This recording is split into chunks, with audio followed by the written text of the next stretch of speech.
Hola, bienvenidos a esta nueva lección. El día de hoy estudiaremos el tema diodos semiconductores, capítulo 1 del libro Electrónica, Teoría de Circuitos, sexta edición, del autor Robert L. Boylestad. Bien, la introducción. Unas cuantas décadas que han seguido a la introducción del transistor hacia finales de los años 40, que han sido testigos de un cambio asombroso en la industria de la electrónica. La miniaturización que se ha logrado nos deja sorprendidos de sus alcances. Sistemas completos aparecen ahora sobre una oblea de silicio, miles de veces más pequeña que un solo elemento de las redes iniciales. Las ventajas asociadas con los sistemas actuales comparados con las redes de bultos de los años anteriores resultan, en su mayor parte, obvias de inmediato. Son más pequeños y ligeros, no tienen requerimientos de calentamiento o disipación de calor, como en el caso de los bulbos. Tienen una construcción más robusta, son más eficientes y no requieren de un periodo de calentamiento.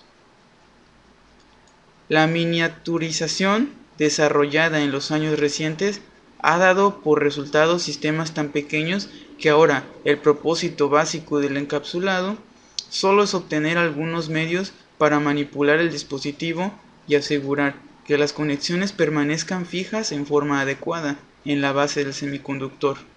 Los límites de la miniaturización dependen de tres factores: la calidad del material semiconductor, la técnica del diseño de redes y los límites de la manufactura y el equipo de procesamiento.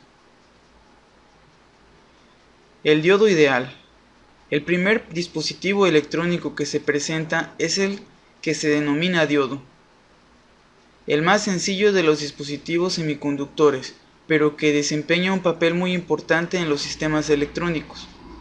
Con sus características, que son muy similares a las de un interruptor sencillo, aparece en una amplia variedad de aplicaciones que van desde las más sencillas a las más complejas.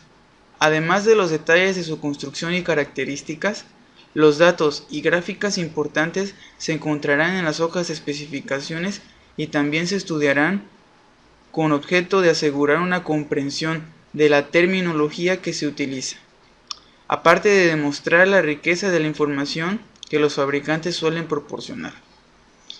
Antes de analizar la construcción y las características de un dispositivo real, primero se considerará el dispositivo ideal para ofrecer una base de comparación. El diodo ideal es un dispositivo con dos terminales, que tiene el símbolo y características que se muestran en la figura 1.1a y b, respectivamente. De manera ideal, un diodo conducirá corriente en la dirección que define la flecha en el símbolo, y actuará como un circuito abierto en cualquier intento por establecer corriente en dirección opuesta. En esencia, las características de un diodo ideal son aquellas de un interruptor que puede conducir corriente en una sola dirección. En la descripción de los elementos que se presentan a continuación, es importante que se definan los diferentes símbolos de letras, polaridades de voltaje y direcciones de la corriente. Si la polaridad del voltaje aplicado es consistente con el que se muestra en la figura 1.1a, las características que deben ser consideradas en la figura 1.b están hacia la derecha del eje vertical. En caso de que se aplique un voltaje inverso, son pertinentes las características hacia la izquierda del eje. Si la corriente a través del diodo tiene la dirección que se indica en la figura 1.1a, la porción de las características que deben considerarse es arriba del eje horizontal, mientras que una inversión en la dirección requeriría del empleo de las características abajo del eje.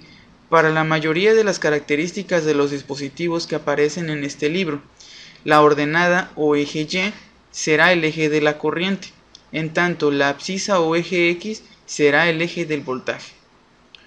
Uno de los parámetros importantes para el diodo es la resistencia en el punto o la región de operación.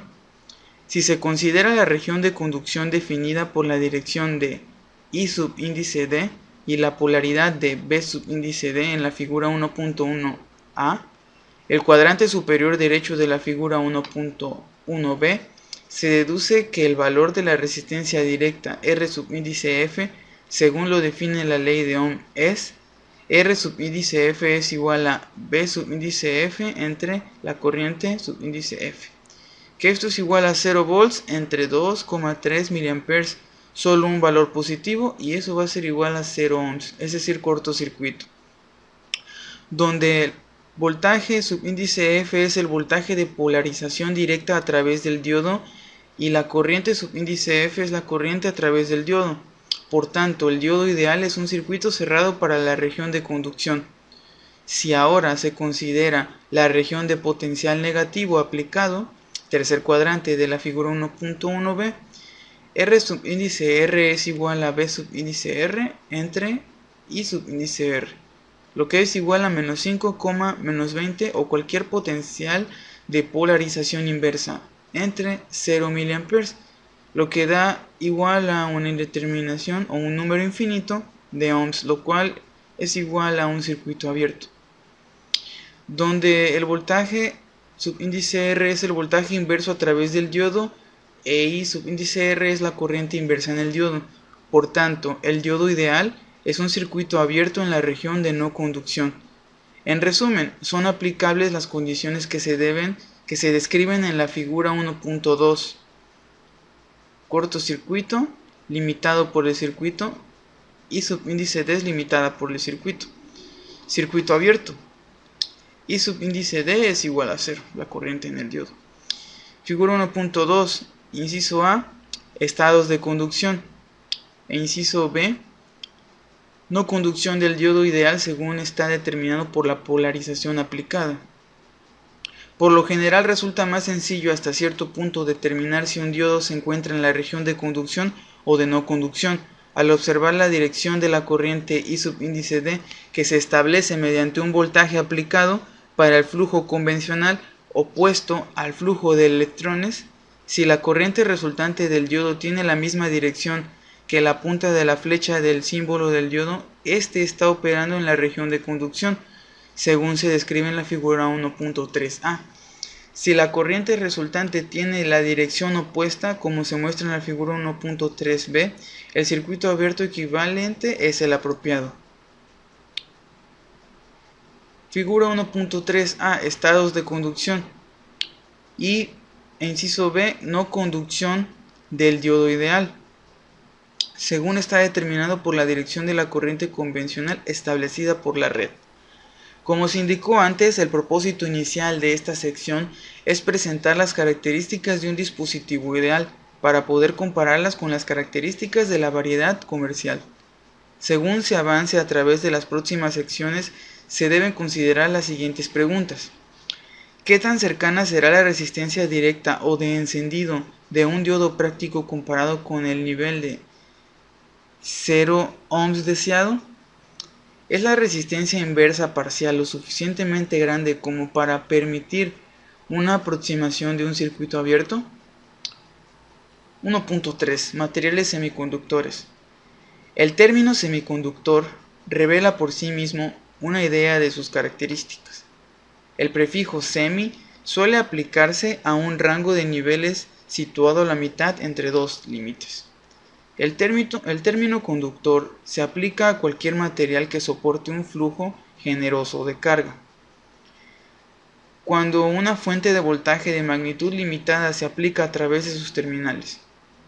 Un aislante es un material que ofrece un nivel muy bajo de conductividad bajo la presión de una fuente de voltaje aplicada. Un semiconductor, por tanto, es un material que posee un nivel de conductividad sobre algún punto entre los extremos de un aislante y un conductor. De manera inversa y relacionada con la conductividad de un material, se encuentra su resistencia en el flujo de la carga o corriente. Se encuentra su resistencia al flujo de la carga o corriente. Esto es, mientras más alto es el nivel de conductividad, menor es el nivel de resistencia.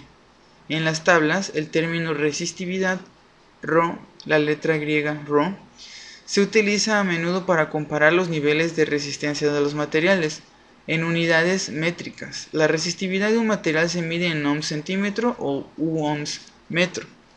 Las unidades de ohms centímetro se derivan de la sustitución de las unidades para cada cantidad de la figura 1.4. En la siguiente ecuación, derivada de la ecuación básica de resistencia es igual a Rho L entre A. Rho es igual a R por A sobre L. Dada en ohms, centímetro cuadrado entre centímetro, tenemos igual ohms centímetro. De hecho, si el área de la figura 1.4 es un centímetro cuadrado y la longitud de un centímetro, la magnitud de la resistencia del cubo de la figura 1.4 es igual a la magnitud de la resistividad del material según se demuestra a continuación. La magnitud de la resistividad es igual a Rho por L entre A. Esto es igual a Rho por un centímetro entre un centímetro cuadrado, obteniendo la magnitud de Rho en ohms. Este hecho será de utilidad cuando se comparen los niveles de resistividad en los análisis que se presentan enseguida. En la tabla 1.1 se muestran los valores típicos de resistividad para tres categorías amplias de materiales. Aunque se puede estar familiarizado con las propiedades eléctricas del cobre y la mica, las características de los materiales semiconductores, germanio y silicio, pueden ser relativamente nuevas, como se encontrará en los capítulos que siguen. Ciertamente no son los únicos dos materiales semiconductores, sin embargo son los que más interesan en el desarrollo de dispositivos semiconductores. En años recientes el cambio ha sido estable con el silicio, pero no así con el germanio, cuya producción aún es escasa. Observe en la tabla 1.1 el rango tan grande entre los materiales conductores y aislantes para la longitud de un centímetro, un área de un centímetro cuadrado de material. 18 lugares separan la colocación del punto decimal de un número a otro. Germanio y silicio han recibido la atención que tienen por varias razones. Una consideración muy importante es el hecho de que pueden ser fabricados con un muy alto nivel de pureza. De hecho, los avances recientes han reducido los niveles de impureza en el material puro a una parte por cada 10.000 millones. Es posible que alguien se pregunte si estos niveles de impureza son realmente necesarios. En realidad lo son si se considera que la adición de una parte de impureza del tipo adecuado por millón en una oblea de silicio puede cambiar dicho material de un conductor relativamente pobre a un buen conductor de electricidad. Como es obvio, se está manejando un espectro completamente nuevo de niveles de comparación cuando se trata con el medio de los semiconductores. La capacidad de cambiar las características del material en forma significativa a través de este proceso que se conoce como dopado es otra razón más por la cual el germanio y el silicio han recibido tanta atención. Otras razones incluyen el hecho de que sus características pueden alterarse en forma significativa a través de la aplicación de calor o luz, una consideración importante en el desarrollo de dispositivos sensibles al calor o a la luz. Algunas de las cualidades únicas del germanio y el silicio es que se observaron antes se deben a su estructura atómica. Los átomos de ambos materiales forman un patrón muy definido que es periódico en naturaleza. Esto es, que continuamente se repite el mismo. A un patrón completo se le llama cristal, y al arreglo periódico de los átomos red cristalina. Para el germanio y el silicio, el cristal tiene la estructura de diamante en 3 dimensiones que se muestran en la figura 1.5, estructura de un solo cristal de germanio y silicio. Cualquier material compuesto, solo de estructuras repetidas, de cristal del mismo tipo se denomina estructura de cristal único. Para los materiales semiconductores de aplicación práctica en el campo de la electrónica, esta característica de cristal único existe, y además, la periodicidad de la estructura no cambia en forma significativa con la adición de impurezas en el proceso de dopado. Ahora, se examinará la estructura del átomo en sí y se observará cómo se pueden afectar las características eléctricas del material. ¿Cómo se tiene encendido? El átomo se compone de tres partículas básicas, el electrón, el protón y el neutrón. En la red atómica, los neutrones y los protones forman el núcleo, mientras que los electrones se mueven alrededor del núcleo sobre una órbita fija. Los modelos de Bohr de los semiconductores que se usan con mayor frecuencia, el germanio y el silicio, se muestran en la figura 1.6. Como se indica en la figura 1.6a, el átomo de germanio tiene 32 electrones en órbita, mientras que el silicio tiene 14 electrones en varias órbitas. En cada caso existen 4 electrones en la órbita exterior, valencia. El potencial de ionización que se requiere para movilizar cualquiera de esos 4 electrones de valencia es menor que el requerido por cualquier otro electrón dentro de la estructura. En un cristal puro de germanio o de silicio, estos 4 electrones de valencia se encuentran unidos a 4 átomos adjuntos, como se muestra en la figura 1.7 para el silicio. Tanto el germanio como el silicio son referidos como átomos tetravalentes, porque cada uno tiene 4 electrones de valencia. Una unión de átomos fortalecida por el comportamiento de electrones se denomina unión covalente. Órbitas, núcleo, electrón, electrones en órbita. Electrones de valencia 4 para cada uno. Estructura atómica, germanio, silicio. Figura 1.7, unión covalente del átomo de silicio. Electrones compartidos, electrones de valencia. Si bien la unión covalente generará una unión más fuerte entre los electrones de valencia y su átomo, aún es posible para los electrones de valencia absorber suficiente energía cinética por causas naturales para romper la unión covalente y asumir el estado libre. El término libre revela que su movimiento es muy sensible a los campos eléctricos aplicados, como los establecidos por las fuentes de voltaje o cualquier diferencia de potencial. Estas causas naturales incluyen efectos como la energía lumínica en la forma de fotones y la energía térmica del medio que lo rodea. A temperatura ambiente existen aproximadamente 1.5 por 10 a la 10 portadores libres en un centímetro cúbico de material intrínseco de silicio. Los materiales intrínsecos son aquellos semiconductores que han sido cuidadosamente refinados para reducir las impurezas a un nivel muy bajo, esencialmente tan puro como se puede obtener a través de la tecnología moderna. A los electrones localizados en el material, que se deben solo a causas naturales, se les conoce como portadores intrínsecos.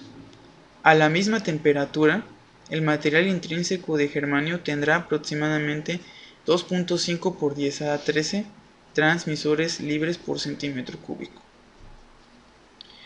La relación del número de portadores en el germanio respecto al silicio es mayor de 10 a la 3 e indica que el germanio es un mejor conductor a temperatura ambiente.